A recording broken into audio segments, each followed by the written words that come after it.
Romica never walked up to her to hit her at all. That's what Carlos said. That was Carlos' baby, is that Romica was the aggressor. She hit Holly. The camera showed her never going towards Holly, but it does show Holly going towards her, leaving her car, walking towards Romica, arguing back and forth or whatever. Carlos was, at this point as she walking up, Carlos trying to push Romica into the car, like inside, to get inside, and stating she got a gun. Holly got a gun. Get in the car. Romica wasn't going like, I mean, basically, like, I ain't no bitch. You know, she can come over here if she wants to, basically, something like that. So she studied standing there. So Romica got her arms folded, which the camera see. Tired of the lies and everything, what they said I did. I know for a fact it wasn't true. I didn't headlock her. I didn't beat her with the door. I only try to diffuse the situation. They keep deflecting away from that. And what I did made, what they saying I did made it sound harsh, and I didn't do that. So we need justice. We need justice to be served too, the truth. And they keep deflecting from it. Sorry about that. So this is the document that we did receive. You see it there, that the motion was denied, and that in terms of Johnson, she will be back in court February 3rd of 2026. So that is the next court appearance. And then, okay, so Ari was fighting for her client to get out. She's pregnant. She got accepted in dental class. Were you convinced? I wasn't. You weren't convinced. Yeah. So then, she got family here. And what else did she say? Let me look at my notes. So, Holly got family here. She's pregnant. She got like a 9 or a 7-month-old, some of that at home. And, I understand, the deceased, but the deceased was the bully and this, that, and other. So when she pulled up the footage on her laptop with her, the state and the judge only could see it, she kept contradicting herself with the times. So she got the OMEC footage. She kept saying, like, okay, that footage might not be accurate. Sharp's footage was 35 minutes off. Do me a favor. I want you to repeat that, but I want you to bring your speaker closer to your mouth. Okay. So the OMC, can you hear me now? I can hear you, but I just want to make sure they hear you well. Okay. The OMC footage, they have known to be kind of inaccurate. The Sharks footage was 35 minutes off. For months, the story of Quadejah Holly Johnson and Romica Blackmon has been told through a prism of he said, she said. The defense presented a narrative of fear, of threats, and of a woman forced to act in self-defense. But what happens when that story collides with cold, hard, unblinking evidence? What happens when the version of events presented in a 20-page motion is held up against what a camera actually saw? Today, for the first time, we are hearing the prosecution's forceful rebuttal. And in a Chicago courtroom, a picture is emerging that is starkly different from the one Holly Johnson's attorneys have painted. This is no longer just about conflicting witness statements. This is about a video that, according to those present, debunks the core of the defense's claim. The story is unraveling, and the twist is coming not from a new witness, but from a silent, digital one. Before we dive into these crucial updates, a huge thank you to the True Crime Unravelled community on YouTube and True Crime Unravelled TV on Facebook and TikTok. Your passionate discussions and deep dives into this case are incredible. We read every single comment, so please keep them coming. If you're new here, subscribe and hit the bell so you don't miss a single development in this ongoing legal saga. To understand the magnitude of this shift, we need to recall the defense's cornerstone argument. In their motion for pretrial release, Attorneys Ari Williams and John Murray built a case for self-defense. They claimed Romica Blackmon was the aggressor. They stated she blocked Holly Johnson's car with her own, approached her aggressively, and that a physical altercation ensued. This, they argued, justified Holly Johnson's actions. But on January 8th, in court, the prosecution presented surveillance footage. And according to Nina Johnson, a paralegal and dedicated court observer who has provided reliable, on-the-ground updates, what that footage showed was devastating to the defense's narrative. Nina Johnson, reporting on her Facebook Live, stated, "The cameras show her never going towards Holly." Okay, so she went in, Meeks went into the school. It was like 8:51. She stayed in there about 2 to 3 minutes. She left out at 8:53. So what camera was that? I think, if I'm not mistaken, let me see, did I write it down? The Sharks camera. It's the Sharks right there, right? So the Sharks camera captured Carlos leaving his house at 8:56. Which his house is right around the corner from the school. 3 minutes later, they pull up. Romica was already leaving. They pull up together, him and Holly in the car. They pull up together. They get on the side of Holly's car, which was parked across the street from the school, northbound. Yeah, left on the right side of Cermak. She was with Carlos overnight. And they pull up in front of the school so Romica gets to Cermak the 22nd. Romica, she busted you. She busted you to get back on to get on the E-way that way. From the understanding from the Google Maps, that's kind of like the only way that you can get on the E-way. If you go the opposite way, is which why she might have busted you. She see them. She was behind Carlos Mercedes-Benz. Holly's car was up a little bit, meaning that Romica never was she wasn't blocking her in. No one was blocking her in. She was able to pull out if she wanted to. Okay? So Ari did have the CTA footage. She had the Sharks footage. And she also had the footage from the school. And so that's how they determined what time Romica came in and out from the footages. So Romica and Carlos was talking or whatever. Romica had approached him. Holly wasn't right there. Holly was at her car. Him and Romica talking back and forth. Holly said something to Romica. Romica ready to pop off. You know, she like, whatever, she say something, you know, whatever they were saying to each other. Romica never walked up to her to hit her at all. That's what Carlos said. That was Carlos' baby, is that Romica was the aggressor. She hit Holly. The camera showed her never going towards Holly. But it does show Holly going towards her, leaving her car, walking towards Romica, arguing back and forth or whatever.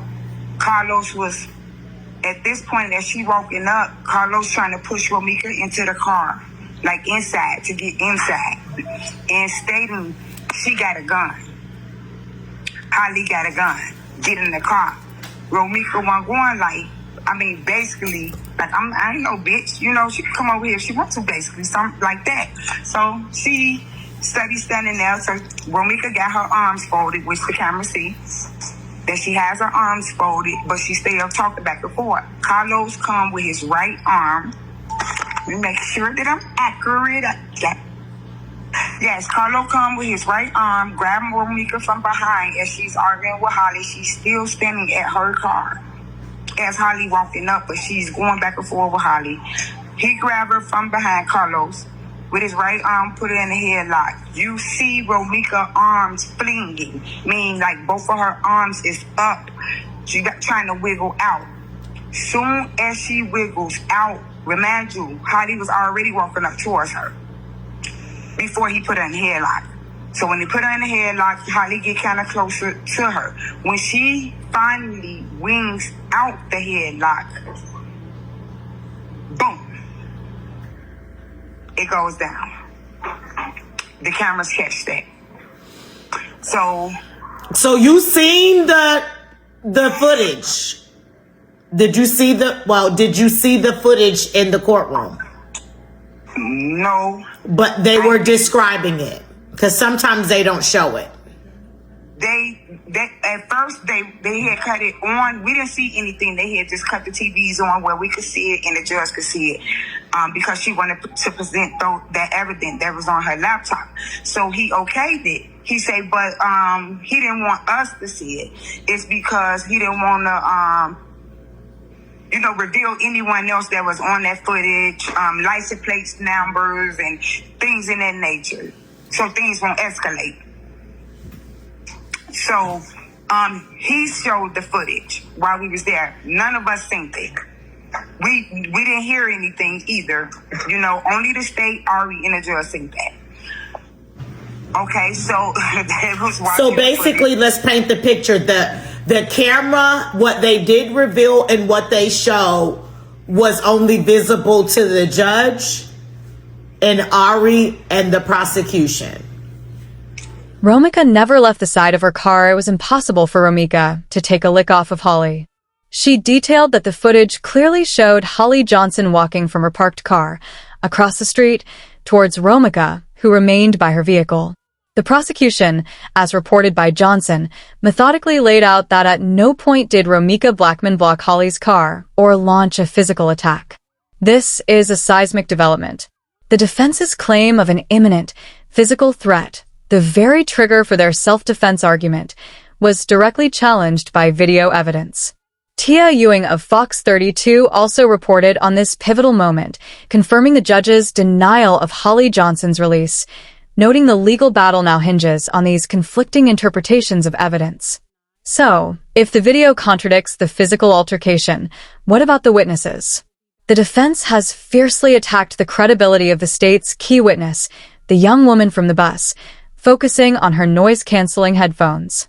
Their argument has been, how could she accurately hear the confrontation? But in court, the judge, according to Nina Johnson's report, pushed back on this theory. The judge reportedly questioned how the defense could know the headphones were active, stating, "I see people talking with headphones on all the time. How do you know that she was listening to music?" Furthermore, the prosecution and the judge examined the angles and sight lines, with the judge unconvinced the witness's view was obstructed, as the defense claimed. Okay, so the witness number 3 is the young lady that went viral over Facebook that was on the bus. So when she looked at the footage from the bus, witness looked to be walking towards the north side. She walked towards the north side, meaning towards the smoothie shop that's there. And then she waited and she crossed the street. The bus kept going. You couldn't see her no more. When she got better, not too far from the sharks, you could see her again. So she was asking the judge, do you see what I'm talking about? And the judge was like, no, I don't see what you're talking about. He said, because we're looking at the same footage and I don't see what you see. I see, he was like, she said, she can't see. If she's walking in the opposite direction and she crossed the street from that distance, she can't see. And she had on headphones because I know she couldn't hear with the headphones on because she had to take the headphones off to listen to the police officers. So the judge said, well, I don't see her taking the headphones off when she talked to the police officer. And how do you know that the headphones is noise cancellation? Because I see people talking with headphones on all the time, and you think they're listening to music. How do you know that she was listening to music? So that knocked that out the way, and she kept on trying to convince him that when the young lady walked down towards the building that's there, I don't know if it's the smoothie shop or the shops, that you couldn't see her no more. And she started getting aggravated. I'm going to tell you a little bit about that. Aries started getting aggravated? Yes, so Aries started getting aggravated. One moment. This legal back and forth highlights a critical truth in trials. Attacking a witness's credibility is a common strategy, but it must overcome the tangible evidence. And here, the tangible evidence, the video, appears to support the witness's account that Holly Johnson was the one who closed the distance and initiated the deadly confrontation. This brings us to the other figure in this tragedy, Carlos Smith. He spoke again to Fox 32 after the hearing, frustrated, saying, "I'm just tired of the lies. I only try to defuse the situation." But the prosecution's presentation, as reported, painted a different picture of his role. The video allegedly showed Carlos Smith putting Romica in a headlock in the moments before the shooting, a detail that radically changes the scene's dynamics. Is he a peacemaker, as he claims, or did his actions contribute to a situation where Romica was vulnerable? Let's connect the dots. The defense's initial strategy was a two-pronged attack. First, establish a narrative of self-defense based on Holly's fear and Romica's alleged aggression. Second, dismantle the witnesses who could contradict that story. The prosecution's introduction of surveillance footage has potentially blunted the first prong at its source. If the jury accepts the video's version of events, that Romica did not attack or block Holly, then the foundation of the self-defense claim cracks. It reframes Holly Johnson's walk to her car to retrieve her firearm not as a reaction to an immediate physical threat, but as a deliberate choice during a verbal argument. This also impacts the second prong. If the video corroborates the key witness's general account of who is moving where, it strengthens her overall credibility, making the headphone argument seem more like a legal technicality than a case-breaking doubt. My deduction is this. The January 8th hearing may be remembered as the point where this case pivoted from a murky, word-against-word conflict into a forensics-driven homicide case. The defense is now in a difficult position. Their previous focus on Carlos Smith as a potential puppet master, as hinted in earlier motions, may become their primary lane. They might argue he orchestrated the encounter or that his actions provoked Holly's fear. But with the video allegedly showing his physical restraint of the victim, that strategy is a double-edged sword. The human cost remains immeasurable. As Tia Ewing rightly emphasized, the true losers are the children from both sides, growing up with this tragedy defining their lives. Quadejah Holly Johnson remains in custody. Her next court date is February 3rd, 2026. The battle lines are now clearly drawn. On one side, a defense team needing to explain away a video that contradicts their client's story. On the other, a prosecution armed with that video, aiming to prove this was not self-defense, but a deliberate act. The court of public opinion has been loud and divided. But the real court is just beginning its careful, evidence-weighing work. Was this a tragic case of a frightened woman, as the defense argues? Or was it, as the prosecution now suggests with video evidence, a preventable killing where the alleged aggressor was, in fact, the one who never left her car door? This is where you come in, true crime unraveled community. Now that you've heard about the video evidence contradicting the initial defense claims, does it change your perspective on the case? How much weight do you put on a silent surveillance tape versus witness testimony about what was said and heard? Do you believe the focus will now permanently shift to Carlos Smith's role? We want to hear your intelligent deductions. The discussion is what makes this community so vital. Leave your theories in the comments below on YouTube, Facebook, and TikTok. If you want to follow every twist and turn as this case heads toward trial, make sure you are subscribed to True Crime Unraveled on YouTube and follow True Crime Unraveled TV on Facebook and TikTok. Hit that notification bell so you're always the first to know when the next chapter in this tragic story breaks. Thank you for watching and for caring about the facts, the evidence, and the difficult pursuit of justice. All right. I just wanted to bring you guys in because I want to be clear. Let's start out with saying this, that in this whole situation, it has been a tragedy for both families.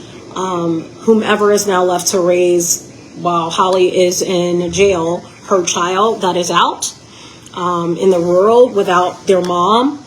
And obviously she has a baby in the womb. Sadly, Romica Blackmon's son will never see his mom again. So I think in the midst of this story, as people fight back and forth about what they think is right, what they think they heard, what's fact, what's fiction, and all of that, they're losing sight of the children. And they really, really matter. They really matter. They're the biggest losers in all of this, are the children. Don't get me wrong. In the case of Romica Blackmon, her mom has lost a daughter. That is definitely a hard loss. Understood. Her sisters, that is a hard loss. But for a child to not have a mom around to raise them ever again, you can't deny that. You cannot deny that. I don't care whose side you're on. I don't care if you're on Holly's side or not. You can't deny that that is a huge, enormous loss. I cannot imagine what it would be like to not have my mom raise me. And the same thing for Holly's child in the event that Holly never comes back home. So I think that's the part that upsets me the most as I watch people fight my comments, is they're fighting to be right among each other and they're forgetting about the children. And they're the real losers in all of this. With that being said, we do know that the motion for Holly to be released, either on home confinement or electronic monitoring, it was denied today.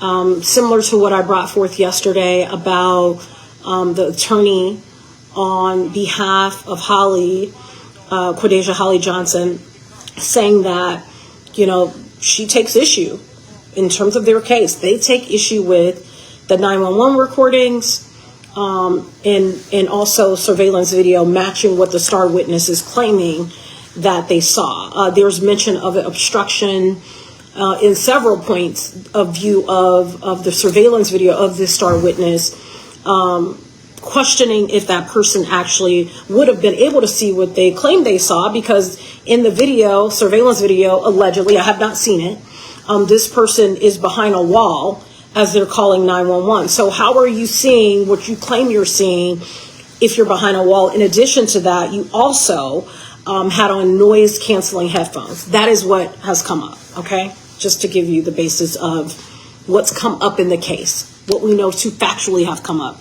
Now, I have not seen this video. I have not heard these 911 calls personally, so I cannot validate what is said, what is seen in those. Only merely that this is what the attorney is arguing, and that is her absolute right. If I'm a attorney fighting for my client, that's what I'm going to do. I'm going to find every hole in the state's case possible to bring to light to make sure my client is freed. And that's an attorney's job. With that being said, so the motion was denied for that to happen, for Johnson to be on electronic monitoring or home confinement. This is that document that we received. Hold on, let me clean this lens. Sorry about that. So this is the document that we did receive.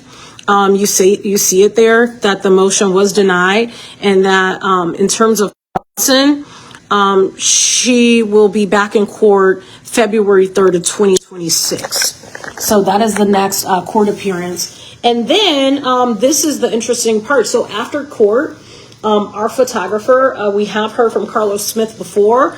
Our photographer asked Carlos Smith, did he want an opportunity to talk? I know people in my comments that get mad and they say, you know, Carlos should be in jail. I've heard that before. But listen, he was there. He has a right to say what his narrative is, whether you believe that narrative or not. And this is what he had to say. And I'm going to play it and you guys can see it for yourself. So here we go.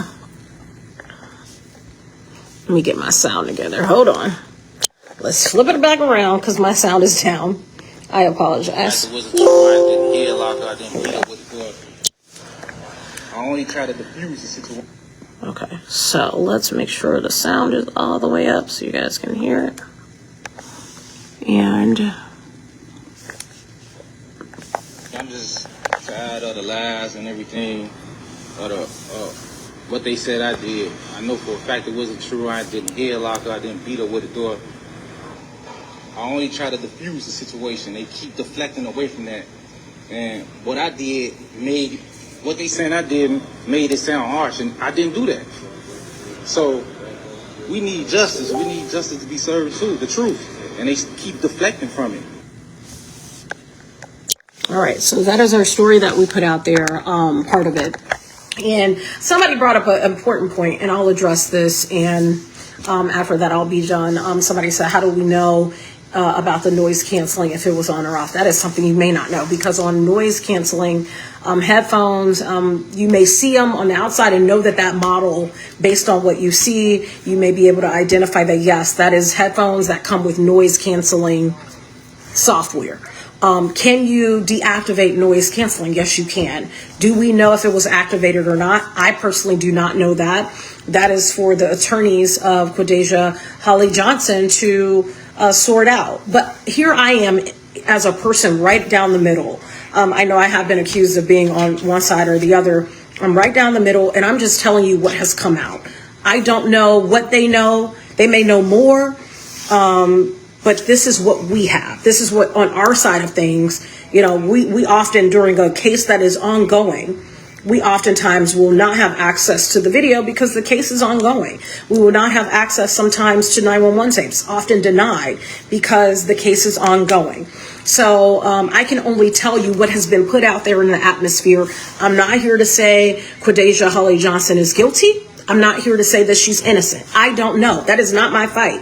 The fight is now for her attorney, sadly, to have to, that's a tough job. So I say sadly because that's a really tough job, having to defend someone, of these serious charges. So that is her attorney's job. That's not my job. What I can tell you is, in the midst of adults fighting, in my comments, who A, don't live in Chicago, B, many of them do not know who's involved. You personally don't know these people, and you're fighting from California and Texas and all this stuff. Stop fighting. What you need to go do right now is pray for these children.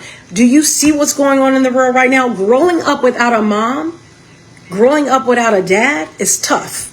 So that's really the circumstances that we need to be looking at. Growing up without a mother. Pray for the kids. Quit fighting in the comments. Pray for the kids. Let the justice system play out. I know everybody has their opinion. You're entitled to it.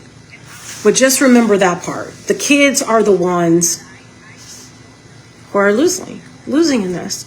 And yes, you are right. You cannot cancel eyesight. And that is something that they will have to figure out when these witnesses take the witness stand. Did they really see what they saw? How do you know they saw it? Are there comparisons between the witnesses? Are all the witnesses kind of saying the same thing? Or some of the witnesses variations of what happened completely different? That's all stuff that will come out in court. That's not for me to say. That's for the lawyers to do their job. So I appreciate you guys tuning in for the updates. Please stop fighting in the comments with one another. We got enough fighting in the world going on. We got enough things that are crazy in the world going on. Do yourself a favor and go pray for those kids. That's what you can agree on in the comments. Go pray for the kids. That's who really need it, not you guys fighting. The babies absolutely are the most important in all of this. So I appreciate you tuning in. Thank you so much for watching. And as I always used to end my lives with this, I used to always end my lives with stay up, never down. And I stopped doing it, but I'm bringing it back because I do think that we're living in some very interesting times where it's really easy to be down and depressed and sad. And if you watch the news, it will have you needing a therapist ASAP. So stay up, never down, and take care of yourselves. Bye-bye. Quadejah Holly Johnson back in the courtroom today, charged with first-degree murder and 5 additional counts in the shooting death of a 31-year-old mother in Chicago's South Loop. Her attorney wants her out while the case is moving forward. Tia has been following this closely from the start. We heard from the man who has a child with both women, and he was there when this happened. Yeah, he was there when the shooting happened, and he was there in court today, and he had a lot to say to us after court ended. Carlos Smith, we interviewed him before. He's at the center of a case that has devastated 2 families. Today, a judge heard arguments over whether the woman accused of pulling the trigger should remain behind bars and ultimately made a decision. Smith shares a child with Romica Blackmon, the 31-year-old mother murderer who was shot and killed, and with Holly Johnson, Quadejah Holly Johnson, the woman now charged in Blackmon's death. Prosecutors say Johnson shot Blackmon during a confrontation in Chicago's South Loop on September 8th last year. Johnson, who was licensed to carry a firearm, has claimed that she feared for her life. In court today, Johnson's attorney argued for her release, but documents show that motion was denied. The defense outlined evidence they say contradicts the state's version of events, including 911 audio recordings and surveillance video. The defense also challenged the credibility of the state's key witness. We also heard again from Smith, who disputed claims made by prosecutors, including allegations that he fist bumped Johnson after the shooting and physically assaulted the victim seconds before she was killed. I'm just tired of the lies and everything, what they said I did. I know for a fact it wasn't true. I didn't headlock her. I didn't beat her with the door. I only try to diffuse the situation. They keep deflecting away from that. And what I did what they said I did made it sound harsh, and I didn't do that. So we need justice. We need justice to be served too, the truth. And they keep deflecting from it. You heard him say that he wants the truth to get out. As for Johnson, she will remain in custody. She is due back in court, I should say, on February 3rd for a status hearing. And of course, we've been following this from the beginning, and we will continue to follow that hearing as well. Terrence and Sylvia? Hey, you ready? Yep. Sorry about that. No problem. Okay, I told y'all about the arms crossed, punched the fin. Okay. Okay, I told y'all about that. Okay, I'm just trying to make sure I fill you in with everything. I don't miss anything. Okay. Okay, she kept saying,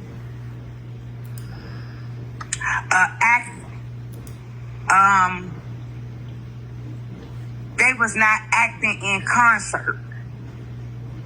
Ari kept saying that. That who wasn't acting in concert? Holly and Carlos? Yes, Holly and Carlos. And, I guess the judge tried to break it down what concert had mean to us. And he was saying that, okay, even if they wasn't acting in concert mean that they was grouping up together to hurt Romica. And he said even if they wasn't, why was Holly parked across from the school? If she feared, for her life, why did she even approach her? Or, because they was across the street from each other. Romica was never near her. So why did she walk across the street from each other? So that's when we get to the witnesses. And she was saying about the pod camera, the state camera, the different footages. Romica left at 8:57. Romica pulled up right there at 8:57. The shooting started at 9:05. That's when the shots camera turned to where the shots came from, and it picked up that footage, but after the shots was fired. So it didn't get the actual footage. The first call came in at 9:02, which is witness number 4. So there was multiple 911 calls that went in. Yes.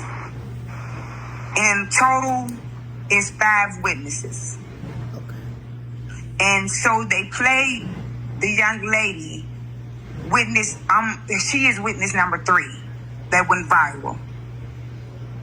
Witness number 3, they played the 911 call. The 911 call said, "Hi, I'm here on 22nd and Cermak. 2 ladies is fighting." And she say, "Well, what are they doing?" She say they arguing back and forth, and it's a guy that the lady. She said, "What race are they?" She said they black. She didn't say African American. She said they black. she say it's two ladies arguing back and forth, and the guy look like he's trying to stop them. He's with the young lady with the white car, but he's pushing the car door on her back while she's arguing with the other lady. And she say, who's the aggressor? And she say, the lady with the red, and then the officer cut her off. And she said, well, who is the aggressor? And she was like, well, the one with the track suit on, which is Holly. And she has on a black jacket, has a gun in her hand. And she was telling them to describe. Someone said that it was 6 witnesses total. Well, today it was only 5 because Ari said the day that she's speaking of, it was only 5. Yes, because I'm positive about that because I have it here. And she has it in her notes. And Hari kind of rejected it when the state put it out, like the 5th witness. And she was like, wait, hold on. I was only told it was 4 witnesses. And so he litigated back to her like, well, if you look at the police report, Your Honor, it is in the police report. And that's exactly what I'm reading from. Okay. And he said, I see it as well. And she, so I guess the next court date, she got to get a copy of that information because she claimed that she didn't have it. So it is 5 witnesses. It's 5 witnesses for this session today that you were there. Yes. Witness number 5. Someone wanted to know a little bit more information. Do you have any notes on witness number 5? Yes, I do. Please pull it up. And then we'll stick to your notes. Okay. That way you don't get out of balance. Okay, I got you. Witness number 5 is the witness that they asked him several few questions on the scene, and his story never changed. But it was a male. Witness number 5 is a male.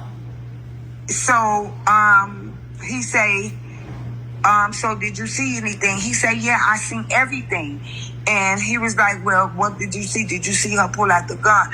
He said, I seen her with the gun. He said, did you see her with her pow Meeks? And he said, no, I didn't see that part. He said, well, how did you see everything? And he was like, well, she the one with the gun. I'm sure she the one had the shooter. I seen them arguing back and forth, and she wasn't. The one with the black car was the aggressor. The one with the gun in her hand was the aggressor. We never seen the one with the white car. So the one with the black car is Holly. The one with the white car is Romica, in case I don't say it. So we seen the one with the black car with the gun and arguing back and forth. She was across the street. Then she went around to her car and got some out of it. But no, I did not see her shoot. So that was witness number 5. Okay. Pause really quick. Someone wants us to go back to the police call. Okay. About the woman in the tracksuit was the aggressor. Okay, so when she the first, okay, hello, well, this is so and so. I'm on Cermak 22nd and State. It's 2 young ladies fighting and arguing back and forth. So she said, is they fighting? She said, no, but they are arguing. It's about to get physical. The young lady is walking towards, so she's talking about Holly, is walking towards the other young lady. And she said, what's their race? She said they are both black. And it's a black male that's trying to break, hold the young lady back with the white car.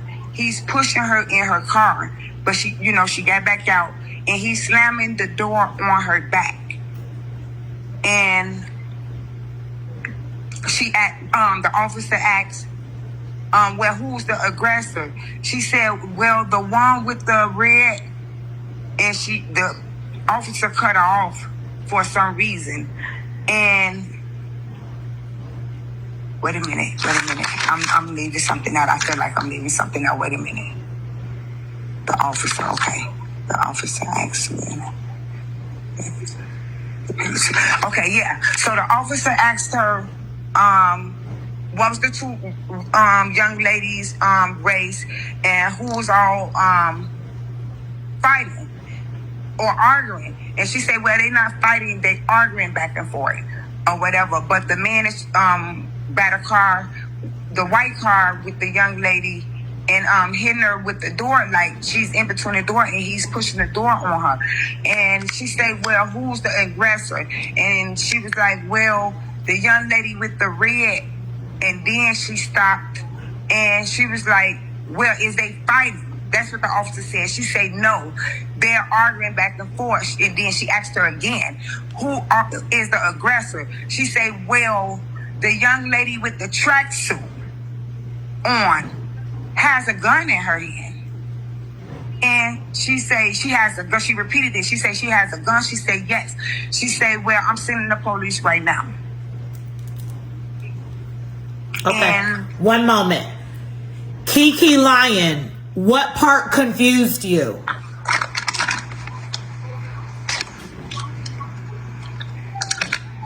Kiki Lyon, what part confused you?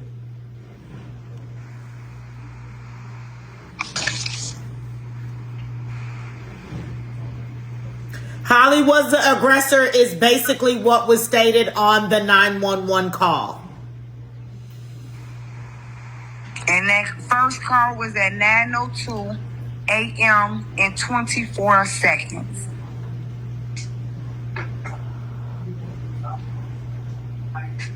So Holly was the aggressor the whole time, and all these lies have been told.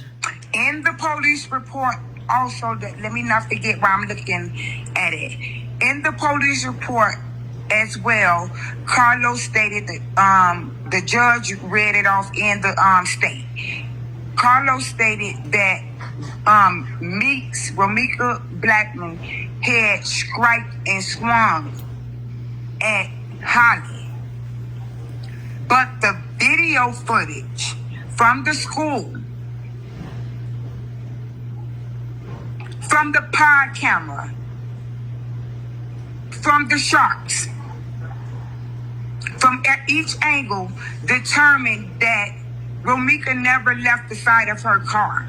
Remember when I said Romica was on, just say the right side, Holly parked on the left side. So it was impossible for Romica to take a lick off of Holly if at the time Holly walked up on the camera, Romica was in a headlock.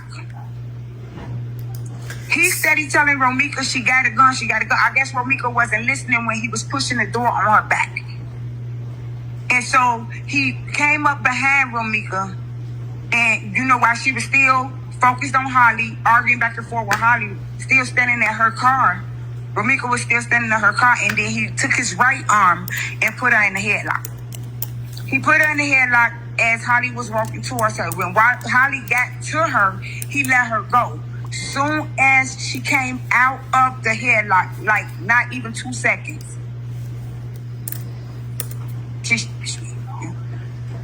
Holly, pow pow. When those facts started being uncovered, tell me how you felt. What were you thinking?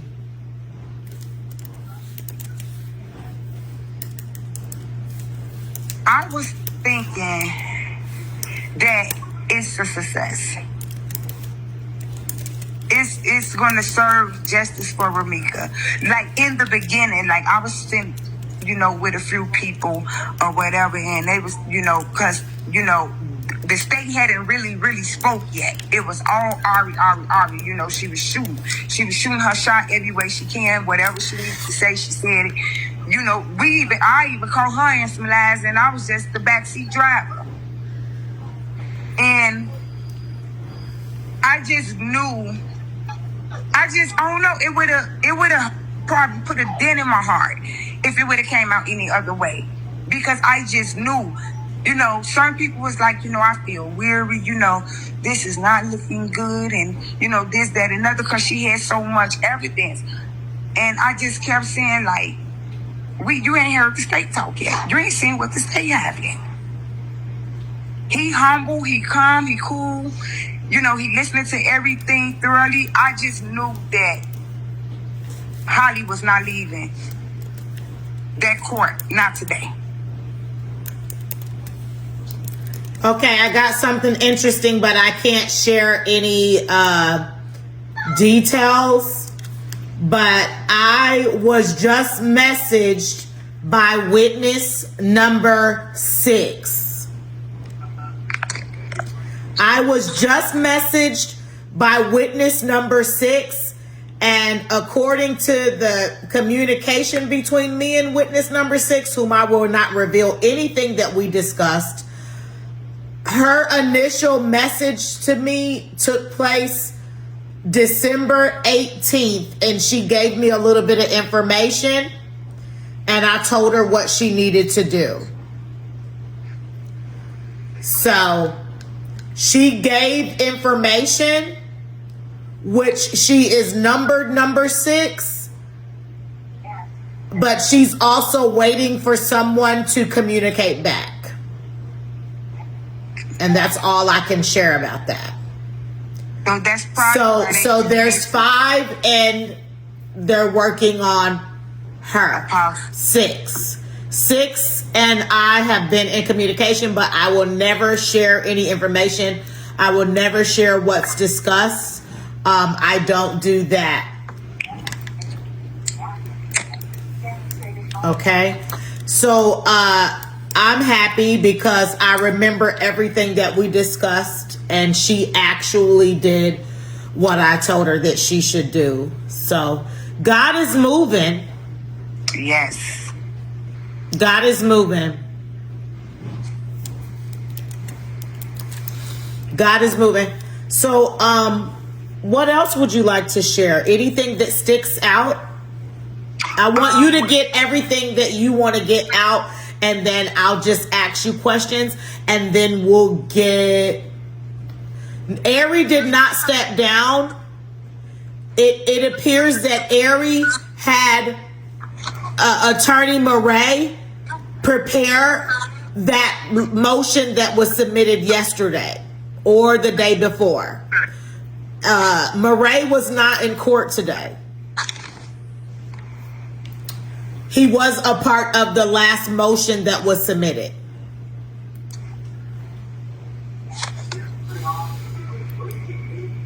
Okay, good. Okay. So you keep the floor, and I'm just going to monitor messages over here. Okay, so they said witness 1 and 2 move the body.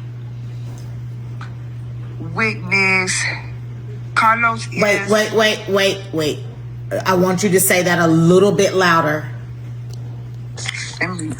No.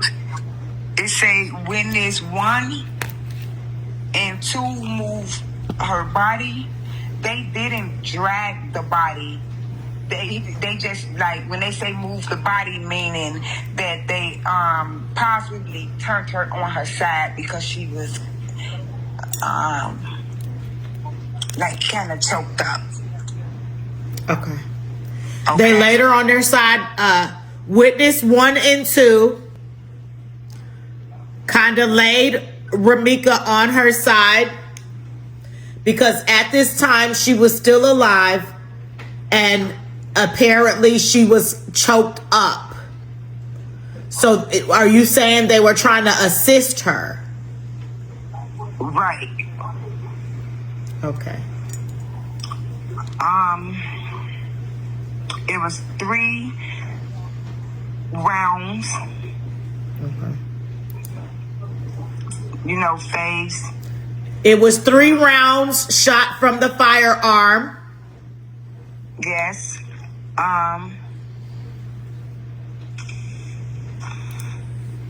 We all heard by the time she got to the hospital, it was already too late. And, he dismissed the hand bump. Excuse me? The hand bump, remember when everyone was saying like... So that means that the fist bump video was suppressed. The fist bump video was suppressed. Do you remember the reason that the fist bump video was suppressed? I do. It was suppressed because Ari nor did the state have any footage of it. So he wasn't going to take it any farther. If it couldn't be proven, it was dismissed. The fist bump could not be proven with video footage. So it was suppressed.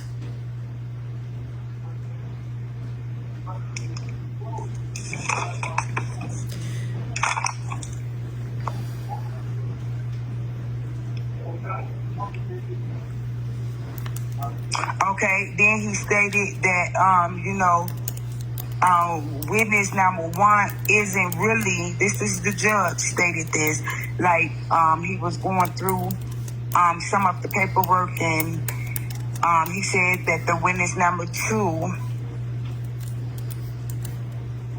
no, the young lady, witness number three is credible because when Ari kept trying to get the judge to understand what he was seeing with his own eyes on the same footage that was her evidence, she kept trying to get him to understand and see that the girl was behind the building. How can she see from behind the building?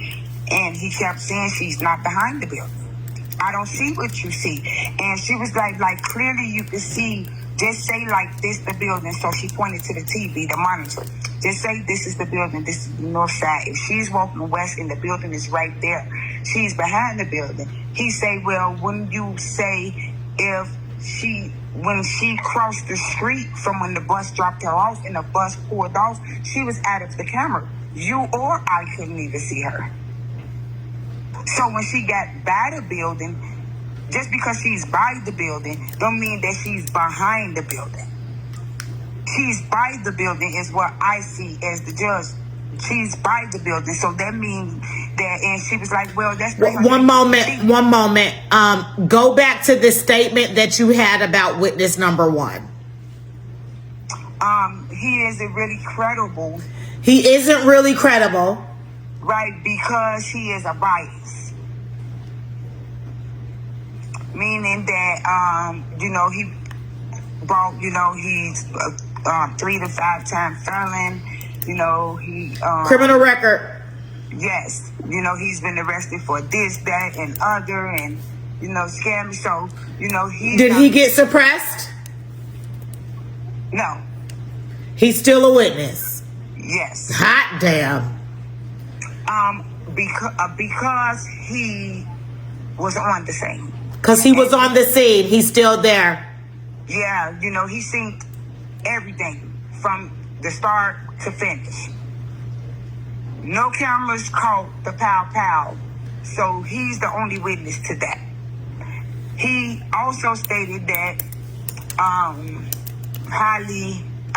Romica hit Holly and swung at her, and then she hit her. The cameras didn't pick that footage up. So he already been caught in the lie through the police report. So I want to make you guys aware that I know that no one really thought that this case was really, really serious, but I'm going to go on ahead and tell you this part, and you guys do with it what you want. But I just got the information from one of my very credible and very, very important sources that the feds is taking this thing over. So if people want to continue to play around and do wicked stuff, just understand that their eyes are never ending. and it's just that serious. Multiple felonies were committed. Yeah, and if I'm not mistaken, I can't find it right now in my notes, but if I'm not mistaken, don't quote me on this, but if I'm not mistaken, I think it was dropped down probably to 5 counts because they took the fist bump off. What do you mean? What count was it next to the fist bump? Did you put a note next to that? I did not. Okay. I did not, so I don't want to. I can't look it up while you're on my other line. It's okay. I'll look it up. Let me. But I'm sure, I'm more than certain that he disputed the fist bump. Okay. Well, we know the fist bump was suppressed. Okay. Yes. So one of the counts were removed with the suppression of the fist bump, and I will let you know exactly which one that is. Okay. And I know the judge was saying, I was trying to keep up with everything, y'all. I'm sorry. It's rambling all through my brains. It's okay. I know the judge was saying, in spite of the fist bump, I think that she's an endangerment to society, due to the fact that she walked up to Romica. She had time enough to get away or call for help or anything. She didn't call the police until, afterwards or whatever. There was a lot of kids around there. It's a busy street. It was broad daylight. She didn't care what time of day it was. It was broad daylight. And what else? Oh, and then she stated that the state kept pushing the issue about this. What she stated in the video, the first thing after she did what she did, she stated, "I'm concealed to carry." She did excited utterance and said about her being concealed to carry while the police officers were on the scene. Yes. And so, the judge was asking the state, because Ari was trying to point, the third witness out and how many feet she was away. And so now it was the state turn. And the judge was like, well, point to what she's seeing because I'm not seeing the same thing she's seeing. So he was like, come from your laptop and come up here and show me what are you talking about. Point to it. And he was like, right there. He was like, the judge was like, I don't see what you're talking about. And he was like, state, can you come? The state was looking at the monitor as well. He said, can you point to it? He was like, Your Honor, if I may, I don't want to have anything to do with it. Okay, one moment. I want to answer one question. The fist bump was suppressed because there was no available video footage of it. From neither side. From neither side. Okay.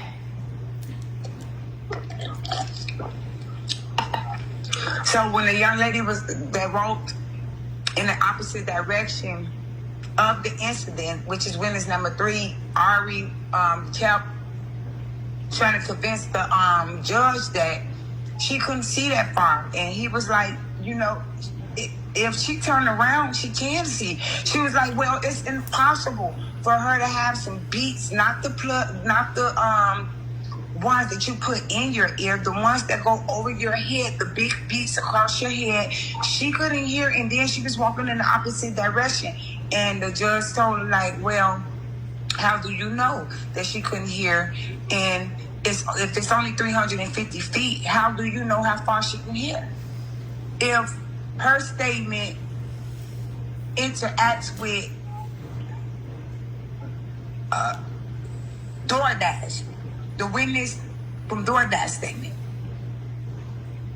They don't know each other. None of the witnesses know each other. None of the witnesses know the defendant or the witness. So how would they know? One moment. I seen the fist bump, And there was blood on Holly's hands before the fist bump. And I don't know how the blood got on her hands, but when she raised her hand to engage in the fist bump, you could see the blood all over her hands. Back to you. They said they have no. Ari, then he asked Ari, did she have evidence or footage of that? And it was never displayed in front of the judge. She didn't have it, or the state didn't have it.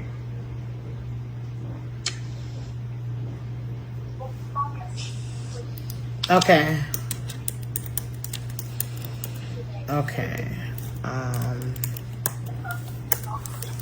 Okay.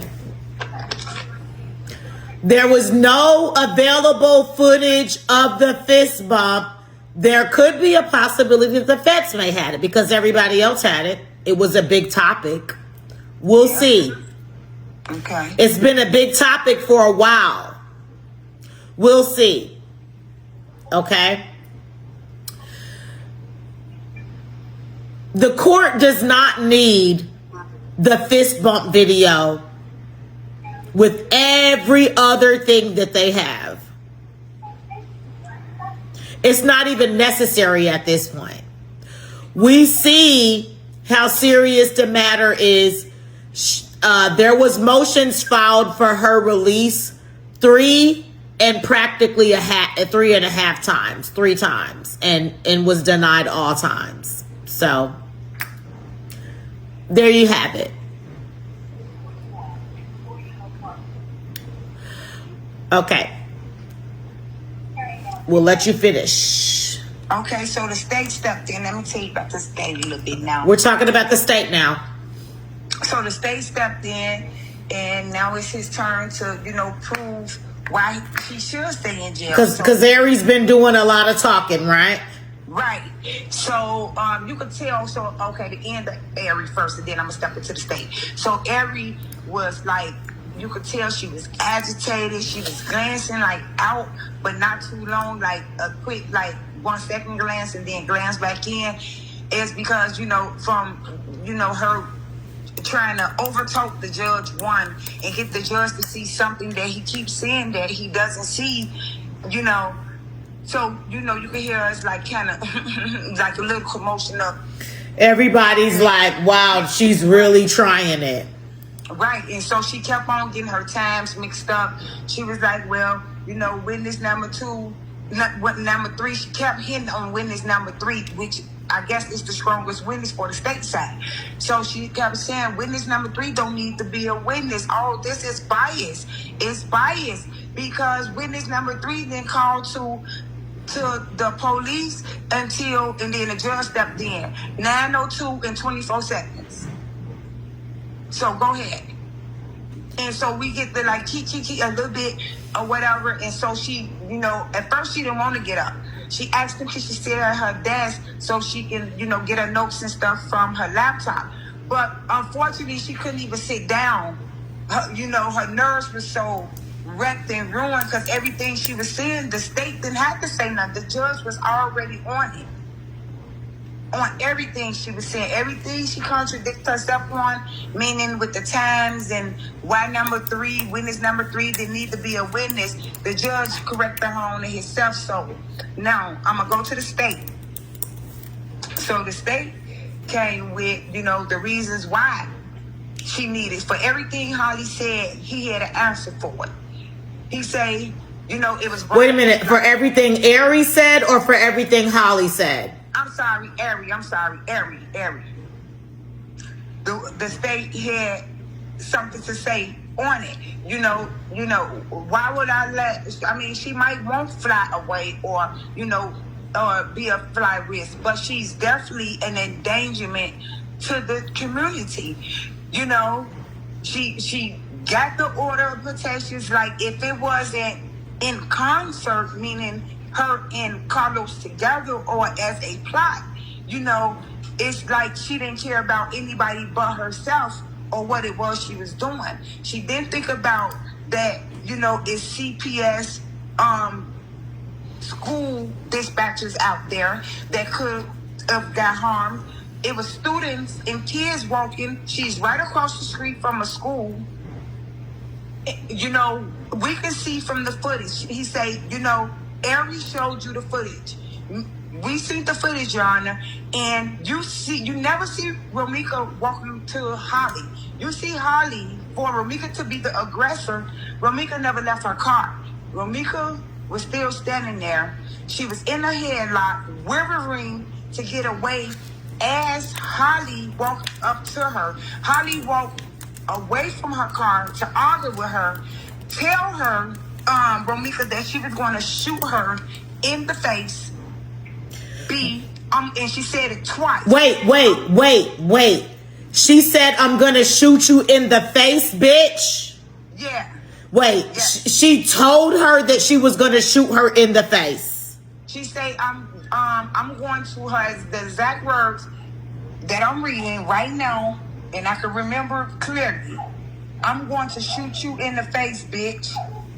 So she told her that she was going to shoot her in the face. Yes. So she already, for a person that at 9 months before she had little man, the first baby, she went and got an order on Romica. On June 18th, a default was entered, but she wasn't served. Okay, on June 20th, a default was entered by the courts of 2025. The first time she went, it was December 2024. She got an order on Romica, but they had been trying to serve her. They couldn't serve her. So Romica ended up getting into court on the order. A default order was entered, but never served. It was entered, but she wasn't served, and that was on 6/20. So when they tried to serve Romica, and that was this year, June 20th, 2025. So when they tried to serve Romica again was right around the time of September 8th. But they didn't realize that she was already passed. So Romica, Holly never had an official order on Romica. So that went against her. Her, shooting right across the street from the school. Like I said, the cameras pulled up that, I'm going to shoot her in the face. All the witnesses said that, this is what they heard from her. One of the witnesses stated that she heard Carlos telling Romica, like as he pushing the door on her, like she got a gun. So I'm assuming that's the reason why he was trying to push her in the car. But when she refused, then the headlock, he put her in the headlock. So Holly walked back to her car. Remember, she was halfway in the street, almost to Romica, when she was telling her she was going to shoot her in the face, bitch. So she walked back to her car. So this is the state's defense. He said when she walked back to her car, she had to go, she would get to her driver's side before she would get to her passenger side, Holly.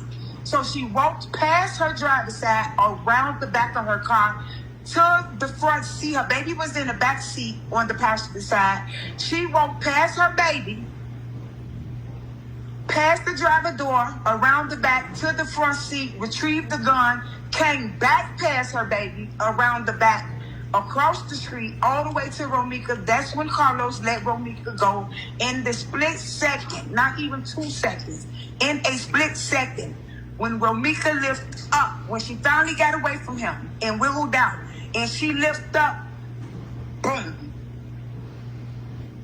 And she walked back to her car and put the piece back in her car. Again, she walked past her driver's side for the 3rd time. Correct me if I'm wrong. For the 3rd time, she walked around her car, past her baby again for the 3rd time. Never even looked at her baby, glanced at her baby. She went right for what she was going to get, which was the pow-pow. Put it back in the car on the passenger side, and then walked back around her car on the driver's side and stood. That's when we see her standing there talking to somebody on the phone. But the person she was talking on the phone with wasn't even the police. So the state say, how are you scared? One, you're parked in front of her child's school. Yeah, it's Carlos' child's school, but it's not your child's school. You're parked in front of her school. You went to every court date to get an order of protection put on her because you're that terrified of her sending you threats saying she was going to kill you and your child. But not once did you stop at that car and reconsider what you was going to do, and you had a child in you and in the car with you. Okay, wait a minute. Pause on that. They're saying that she was pregnant during this shooting, so her pregnancy term is not accurate as we know it, or what? No, she is pregnant, but Ari corrected him when he said that. She corrected him. She said she wasn't pregnant on the scene. And so he was like, well, I object, Your Honor. She had a live baby in the back passenger seat of the car with her. Then she walked past 3 or maybe 4 times, and she never reconsidered. She could have, when she walked to her car, she could have walked and got in her car because she got to her driver door, and these are his words. She got to her driver door before she would get to her passenger side door. She could have got in her driver door, reconsidered, looked at her baby, and sat in there and called the police. But she did none of that.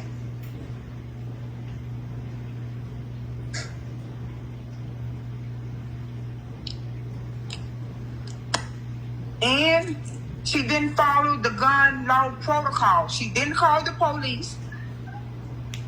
And she put the gun back in her car when she was supposed to turn it over to the police when they approached her. But instead, she stood there. One of the witnesses, and I believe that this is witness, I'm not looking at my notes right now, but I believe this is witness number 3 that was on the recording. Like, she fucking shot her. She just put the gun back in her car. Back in her car. So that's how the police knew who the shooter was. When they asked Holly, you the shooter?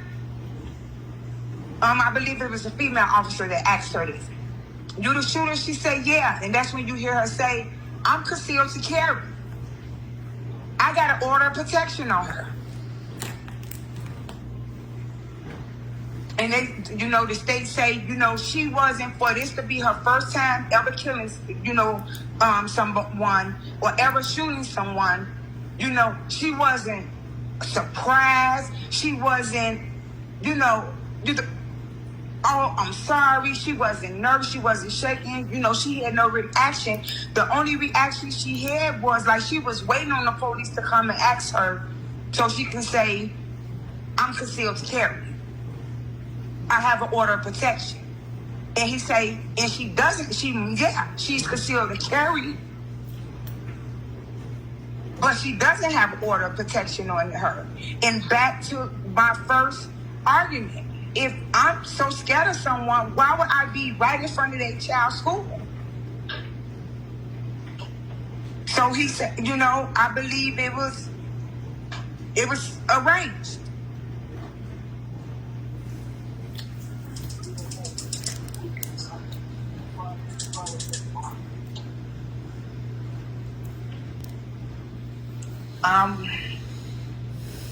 Let me think if I'm leaving anything out. The state did not have the footage. I think I said that. But the state did not have any footage. But they in tune, I guess by February the 3rd is the next court day. So I guess they're going to get that footage sometime between now and February the 3rd. But they did see the footage from Ari in the courtroom.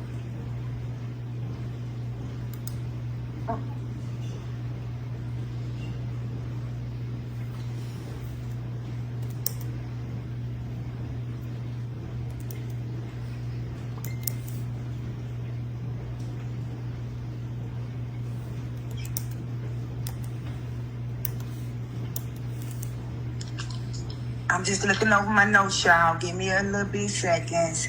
I'm just looking to make sure that I didn't miss nothing. One girl, black with green aggressive. Okay, I covered that. Cop 9 months pregnant. Yeah, so she was 9 months pregnant.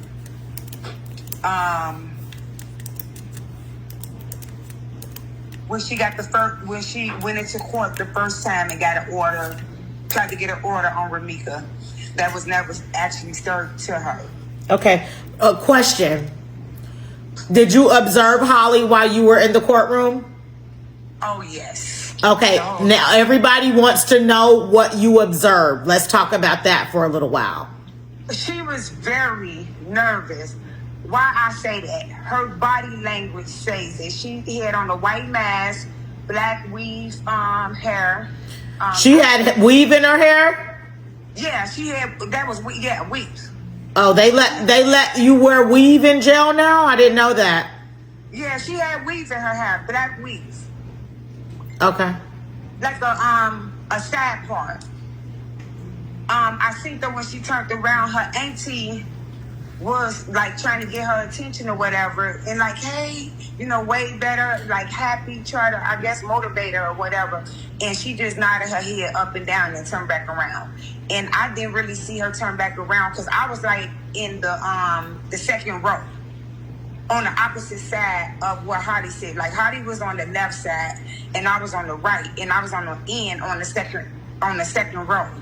And so I was looking, I had clear view of Ari, the state, Ari assistant, Holly.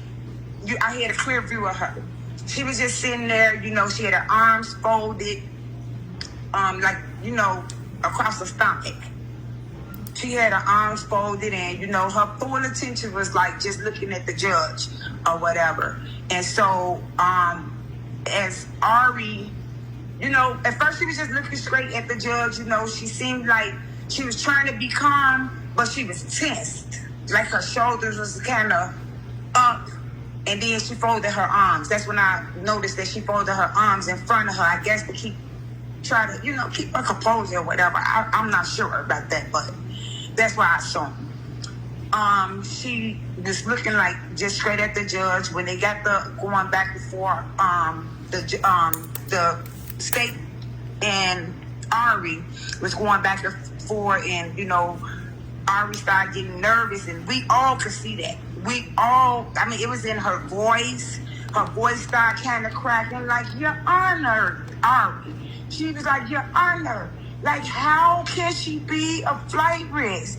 Like, she's pregnant. She's not getting the nutrients and nutritions and, you know, and health care that she need up in jail. We all know that. You know, so then Holly started looking like cutting her ass around the courtroom, but she never turned around. So Ari and her assistant was giving, you know, her assistant was giving her like little folders and stuff like that. And, you know, Ari stepped to the side and listened to what her assistant had to say. And then, you know, I guess she was giving her information that she probably forgot to back up her statements. And so when they was talking, we took a 5-minute break. And when they was talking, you know, some people went in the hallway. I stayed right there. I was looking at Ari and the state the whole time, and Holly. And Holly turned around, and her eyes was big. Like, she turned around, like, to her right. She on the left. The assistant is behind her. She at the desk with Ari, but the assistant is behind both of them. And so Ari get up, she walked behind her and talked to her assistant. Holly turned around to her right, kind of in the chair, and she was like 40, like looking at them, like full attention, 100%. She was focused on the lawyer and what they was talking about.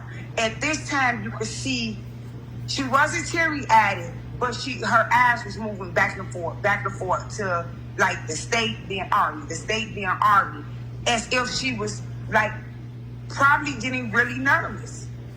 So when she did finally, when the judge made the last call and say, well, you know,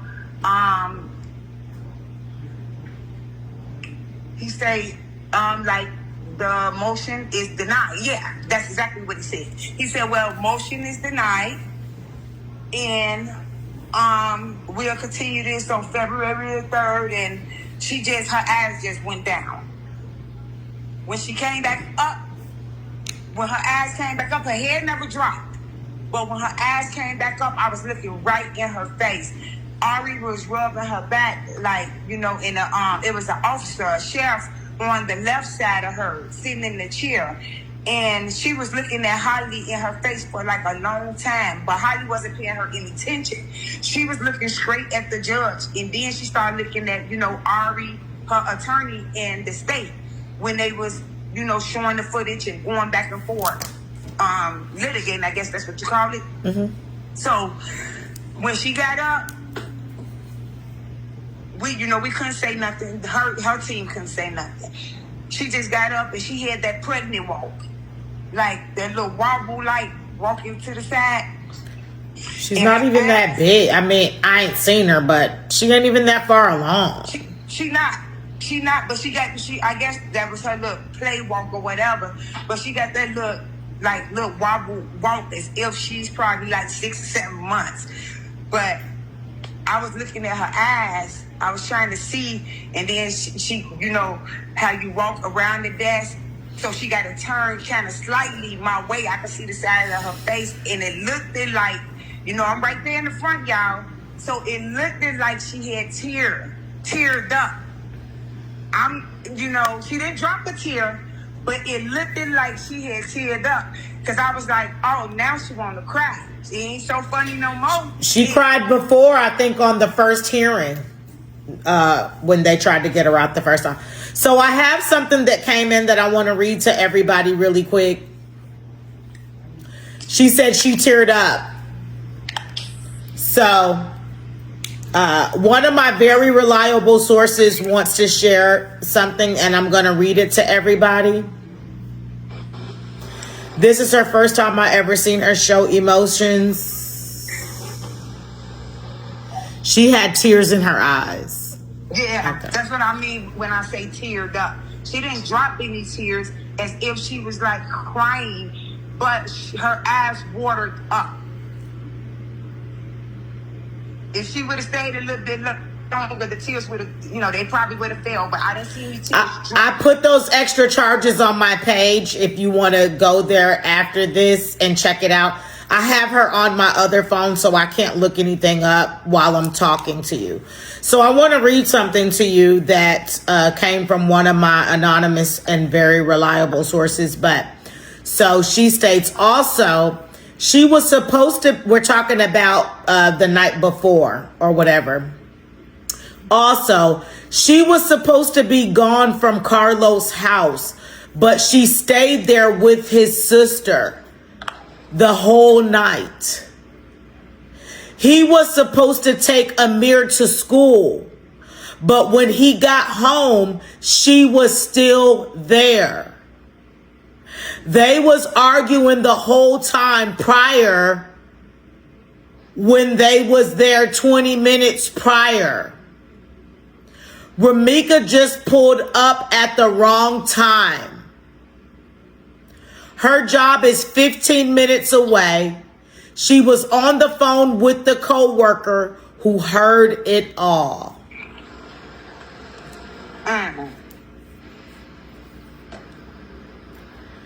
He talked to her and he said he couldn't take him because Holly was still there.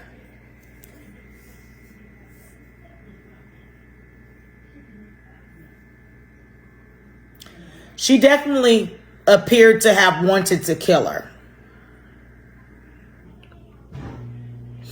Looks like Carlos didn't come home or got there late. Don't know. Carlos and Holly was arguing when Carlos got home.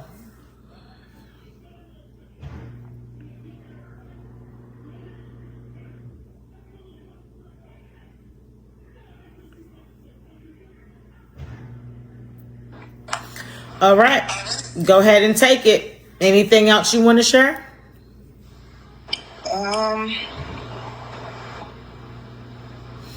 In regards to Carlos, I did see him too. He was there. He was looking sad. I mean, all her family was looking sad. And then, I had went to the bathroom. They was holding us in there. They let their family out, but I guess their family still wanted to talk to the attorney or whatever. And they was holding us in there. And then I was like, well, I got to go to the bathroom. And I was asking the sergeant, Officer Brown, I'm like, can you take me to the bathroom? And can I go, in the back?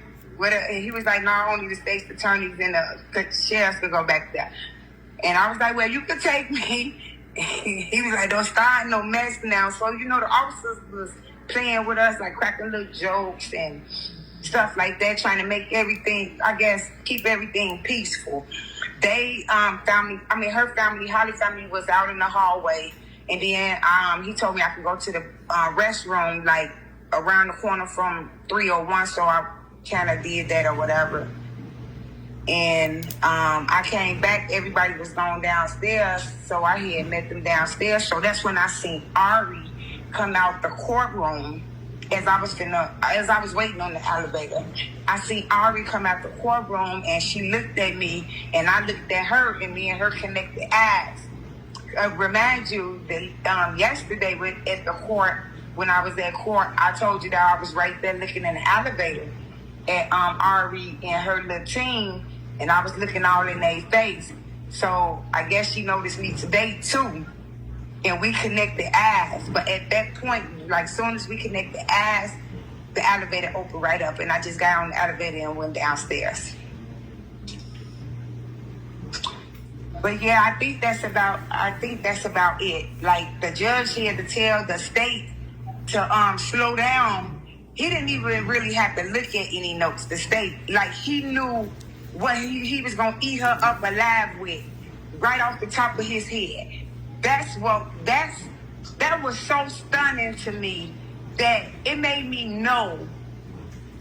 I felt extra good. I had felt at that point when the state started speaking, I myself had felt like it was like I can get up and just go ahead, walk out and do whatever it is, go use the bathroom or whatever. But of course, I stayed there. But when the state got the spin, like, I just knew it was a win. I knew it was. Just the fact he didn't have to look at a note. Remind you, she asked the judge before it even started, can she sit at the desk and read her notes from her laptop? And because she wanted to show the footage and everything like that. And she also wanted to read her notes. He stood up in one spot, humble, with his arms crossed, like down, but in front of him. He turned the page for the police report. Because he said, I'm looking at the police report for witness number 5. And remember how he said, I didn't know about a witness number 5. He said, well, he flipped the page like 2-3 times. He said, well, it's in the police report. Witness number. Ari said, I didn't know about witness number 5? Yes. Okay. Ari said, I only know about 4 witnesses, Your Honor. When this is something that I didn't know about either. He said, well, I don't see how you didn't know about it because, Your Honor, I'm looking at it right now in the police report, and the judge agreed. He said, I see it as well. Then she say, my client need to be let go free because she's never, she's accepted in dentist school. There's no nutritions here. She can't get health care provided for her as much as she needs to with being pregnant. She has a baby at home. But this, that, another, and what did he say? I'm trying to get his exact words.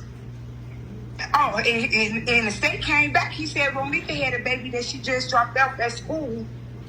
If that happened at, 8:57, she had just dropped them off like 6 to 9 minutes ago. So I'm not trying to sound insensitive, about Holly being pregnant, but we lost the victim. Question. Did you see Holly's mother? I did. I was right by her. Can you give us the vibe and a description of what it was like to see her and what she was doing, and did you notice anything? First she was sitting on the other side with Holly's family in the front, and she seemed like she was in good spirits, but probably a little nervous at the same time. But for the most part, she was humble. Then once court actually started, like after the judge had let us know, if we got any smart devices or anything like that, we're going to be arrested right then and there, so don't try him. Then she moved over to the side where the family was in the front. And I mean, I seen her, like, once they start talking about it and digging up into it and, expressing how everything was, and far as how he had it and what the footage showed. Like, he grabbed her in the headlock. Romica ain't never approached Holly, and Holly walked over to her. She started tearing up. The sister started dropping tears. Wait, who? Holly mother started tearing up? No, Romica mother started tearing up. Okay, let's be specific when we're referring to somebody so they can kind of understand who we're talking about. Okay, I'm sorry. It's okay. Okay, so it was Romica mom, Miss Tina, that was starting to tear up. Romica's sister, I forgot her name, but it was the one that was, all over Facebook, like, can you please stop advertising the Meek. Yeah, so her. And she was tearing up, and, she was like, man, as if, like, she didn't think things was going to go too well. And so I was and then one of I think the cousins I was sitting next to, she was kind of like a little bit, discouraged, just from the proof and the evidence that Ari had at the time. And, I just kept trying. I was like, girl, don't let her, don't let her, Ari, dictate the pace, because God is bigger. I don't care what she say. It's still going to be justice for Romica. So the sister kind of was like, gave me high five and stuff like that. Like, I know that's right. I know, thank you. And, the cousin also said the same thing. So shortly after that, then the state had already spoke at this time. Well, the state was speaking at this time, and then the judge made his final ruling. Did the judge say anything specific as he was making the ruling? Sometimes they say specific things along with their decision. Did he say anything specific in his ruling?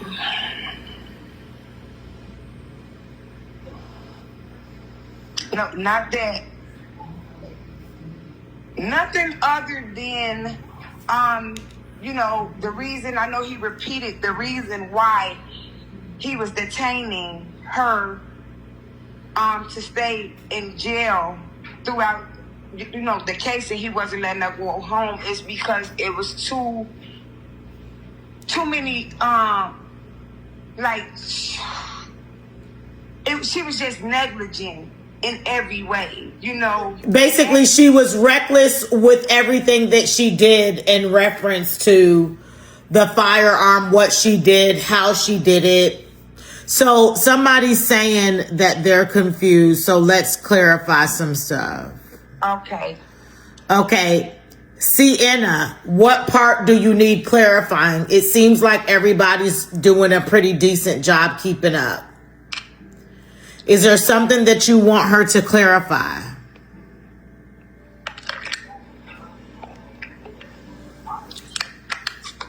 Yeah, they can ask me anything. I know I'm back and forth, but it's okay.